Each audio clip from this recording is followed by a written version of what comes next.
If you're sick of tracking every single calorie, tired of gym bro advice, and still stuck at square one with your weight loss, then you are not alone. Today, we're fixing that without the bullshit. And my mission is to help men and women with busy lives with no bullshit, health and well-being advice, allowing them to be there for themselves and for their families. And if this sounds like you, then you can join my support community, my well-being community right now by hitting the link in the description of this video. If you're new here and this is the first time we've met, then thank you very much for joining us. My name is Jay Darkmore and I'm an ex-police officer with just under a decade of experience working shifts. I'm a father, a best-selling author, and I also do stupid things like run ultra marathons. And I know the pain of it myself. For years, I was going to the gym, I was trying to be consistent, and for whatever reason, be it kids, stress, family, conflicting advice, I couldn't stick to it. I was seeing one thing on the internet and on Instagram saying, do it like this, so I do it like that.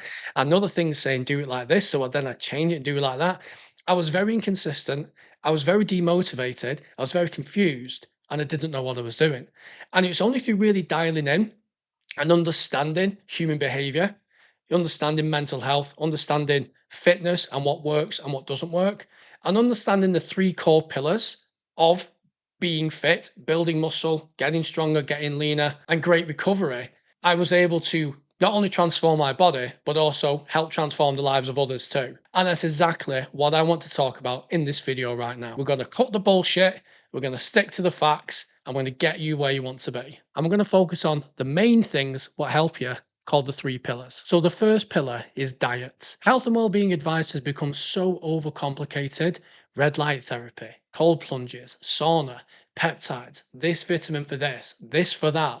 Optimum angle for the best stretch and a bicep curl, perfect times to eat, insulin level, etc. The overwhelming majority of it is utter bullshit. The fitness industry will throw different methods of weight loss at you. Keto, 5-2, Weight Watchers, whatever. These are business models specifically designed to make the process more confusing for you, when in reality, it comes down to a very simple calculation of calories in versus calories out. If you eat more calories than you burn, you will gain weight. If you burn more calories than you eat, you will lose weight. It is literally that simple. And my advice to anyone trying to lose weight is work out your calories via a free calorie calculator online, subtract 20% to create a calorie deficit, and then rather than work it out as a daily amount of calories a day, say 2,500, work it out over a 7-day period. By doing it this way, it means you can account for shifts. It means on some days you can restrict a little bit more. On other days, you can relax a bit more and eat a bit more with your friends, go out for a drink, have a pizza, a takeaway, etc. If calorie counting isn't your thing, then we can look at simply eating whole foods. And whole foods are great because these are the ones which have one or two ingredients, vegetables, lean meats, etc. By eating these types of foods, it's likely that we'll be much fuller for longer and you'll still lose weight due to them being so dense and nutritious, which means that you get to eat more food and still lose weight. Also, if you're busy and a shift worker, meal prep is a godsend. It means you won't be driving to McDonald's at 3:30 in the morning, spending 10 to 15 pounds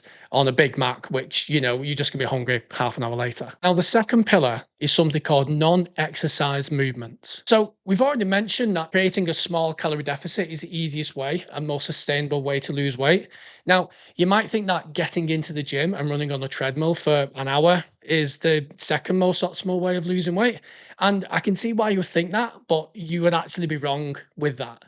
So excessive cardio can lead to something called the cardio trap or the hunger trap, in which we run on a treadmill to lose weight, but find we are actually really hungry as a result of that, causing us to overeat and offset any calorie burn that we have incurred. Plus, running on a treadmill is just miserable. And no one actually enjoys doing it. People say that they enjoy doing it, like eating avocados. Nobody likes them, but everyone eats them because everyone else says that they like them. Plus, intentional exercise actually only amounts for a very small calorie burn percentile a day. So instead, rather than focusing on the 1 hour that we're in the gym, we want to focus on the other 23 hours of the day. This means that we want to introduce a step goal into our day, which will allow us to move more, to burn more calories at a lower effort that won't cause us then to overeat later in the day due to the hunger trap. It will also allow us to get outside more and get more sunlight.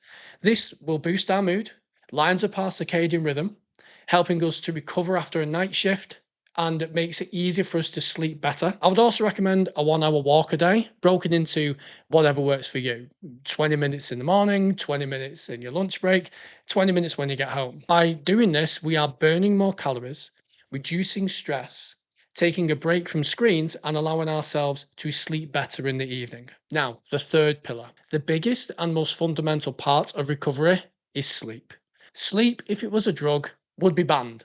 It regulates our hormones, reduces stress, anxiety, cravings for fatty food, helps our muscles to recover, keeps us alert, and keeps us safe. There is no substitute for good quality sleep, which is why we must be aiming to get between 7 to 9 hours a night. And I do have sleep support inside my community, which you can access in the description below. However, for shift workers, such as nurses and police officers, is a lot more difficult to get. It becomes a luxury rather than necessity, which is why I say we have to have a really good post-shift decompression routine. I would always advise people coming off a shift, stay off your phone, create darkness and dim light, make your room cool, especially in those summer months, white noise, and a good brain dump such as journaling before heading to bed. Doing this on the days you're working will not only help you to sleep better, but allow you to stay asleep for longer. And on your days off, sleep is still very, very important. A nice rule of thumb, if you can't find anything to watch on Netflix and you're mindlessly scrolling or browsing, it's probably time to go relax in bed. Then there is mental and physical recovery. And recovery is just as important as heading to the gym. If we hit the gym 5 times a week, killing ourselves every time, we're going to burn out. We're going to overtrain. We are probably going to injure ourselves, meaning that we might actually end up back at square one. This is why I recommend that we need a workout program that works for you.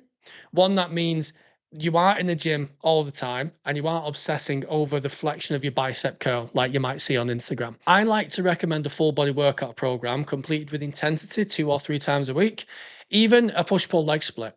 This means that we're hitting the muscles with the right intensity to stimulate growth, keeping our protein high at about 1.8 to 2.2 grams of protein per body weight, whilst still losing fat through a calorie deficit. This is how we get leaner and more muscular at the same time.